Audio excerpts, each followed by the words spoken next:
உங்களுக்கு கண்டுபிடிக்க துப்பில்லை. ஆனால் ஆள பார்த்தாலேயே எரும மாடு மாதிரி இருப்பான் அந்த ஆளு. யார் அந்த சார் என்பவனை கண்டுபிடிக்கவில்லை என்றால் உனக்கு ஏன் முதலமைச்சர் பதவி என்றும் உனது மகனுக்கு ஏன் துணை முதலமைச்சர் பதவி எனவும் முன்னாள் அமைச்சர் வளர்மதி மு.க. ஸ்டாலினை கடுமையாக விமர்சித்துள்ளார். இந்த வழக்கு வேறு, அந்த வழக்கு வேறு.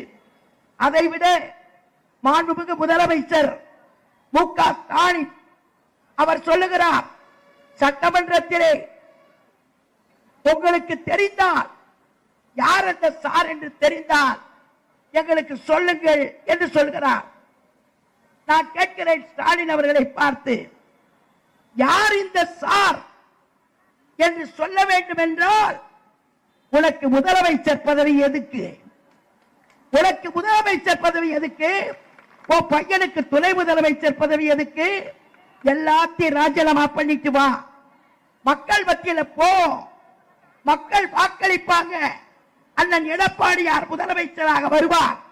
இதே காவல்துறையை வைத்துக் கொண்டு யார் அந்த சார் என்பதை நாங்கள் கண்டுபிடிக்கிறோம். எங்கள் அண்ணன் கண்டுபிடிப்பார், எங்கள் அண்ணன் எடப்பாடியார் கண்டுபிடிப்பார். பதவி விலகு, ஆட்சிக்கு வருவார் அண்ணன். இதே காவல்துறை, நீங்க வச்சிருக்கிற இந்த காவல்துறை வைத்துக் கொண்டு அண்ணன் எடப்பாடியார் யார் அந்த சார் என்பதை கண்டுபிடித்து தீர்வார்.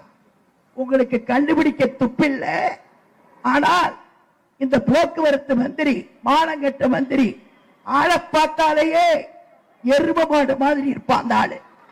ஆள பார்த்தாலேயே, ஆள பார்த்தாலே, நான் சொல்லல, அந்த ஊர்ல போய் விசாரிச்சா சொல்றாங்க, எப்ப யார் மந்திரி கேட்டா ஒரு எரும மாடு மாதிரி ஒருத்தர் போறானே அவன் தான் மந்திரின்றாங்க.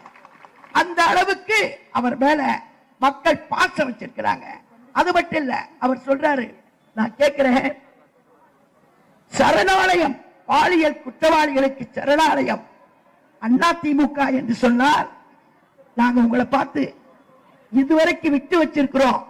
ஏன்னா இந்த அதிமுக என்ற கட்சிக்கு தலைவர் புரட்சி தலைவர் எம்ஜிஆர், பெண்களை தெய்வமா நினைக்கிறவர்.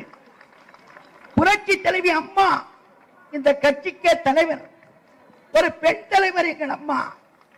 அது மட்டும் இல்ல, அந்த எடப்பாடியார் அவர்கள் பெண்களை தெய்வமாக மதிப்பவர், பெண்களை தெய்வமாக மதிப்பவர். ஆக எங்க கட்சியிலே இவ்வளவு பெண்கள் இருந்தால் நான் கேட்கிறேன், எங்களை கேவலப்படுத்துற மாதிரி பாலியல் குற்றவாளிகளுக்கு சரணாலயம்னா இவ்வளவு பெண்கள் வந்திருக்கிறோம், இவ்வளவு பெண்கள், நாங்கெல்லாம் இந்த சரணாலயத்தில் இருக்கோமா? யாரை கேவலப்படுத்துறது? இந்த பெண்களையா? ஆண்களும் இருக்கிறார்கள், பெண்களும் இருக்கிறார்கள். உங்க கட்சியில வேணா இருக்கலாம் பாலியல் குற்றவாளிகளுக்கு சரணாலயம். ஏன்னா எங்க அம்மாவை நாங்க தலைவராக ஏத்துட்டு இருக்கிறோம், புரட்சி தலைவி அம்மாவை தலைவராக ஏத்துட்டு இருக்கிறோம். நான் தயவு செய்து கேட்க விரும்புகிறேன், புரட்சி தலைவி அம்மா அவர்களை தலைவராக ஏற்றுக்கொண்டு வந்த இவ்வளவு பேருக்கு பாலியல் குற்றவாளிகளுக்கு சரணாலயம் என்று சொல்லி சிவசங்கர் என்கிற மந்திரியை உடனடியாக ஸ்டாலின் மந்திரி பதவியில் இருந்து அகற்ற வேண்டும். இல்லை என்றால் அதிமுக மகளிர் அணியினர் தொடர்ந்து போராடிக் கொண்டே இருப்போம். அண்ணன் எடப்பாடியாரின் ஆணையை கேட்டு இந்த பெண்களை பார்த்து, இந்த கட்சியில இருக்கிற பெண்களை பார்த்து, ஆண்களை பார்த்து சரணாலயம் என்று சொன்னால் என்ன அர்த்தம்? எங்கள் கட்சி அப்படி கட்சியா? புரட்சி தலைவர் எம்ஜிஆர் அவர்கள் மக்கள் சக்தியோடு வளர்த்தவர், புரட்சி தலைவி அம்மா அவர்கள் மக்கள் செல்வாக்கோடு வளர்த்தவர். எதுக்கு சரணாலயம் சொன்ன? எங்கள் அண்ணன் எடப்பாடியார் புள்ளி விவரத்தோடு சொன்னார், தேதி வாரியாக சொன்னார்.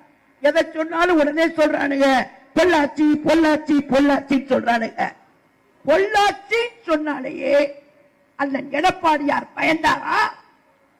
உடனடியாக சிபிஐ விசாரணைக்கு உத்தரவிட்டார்.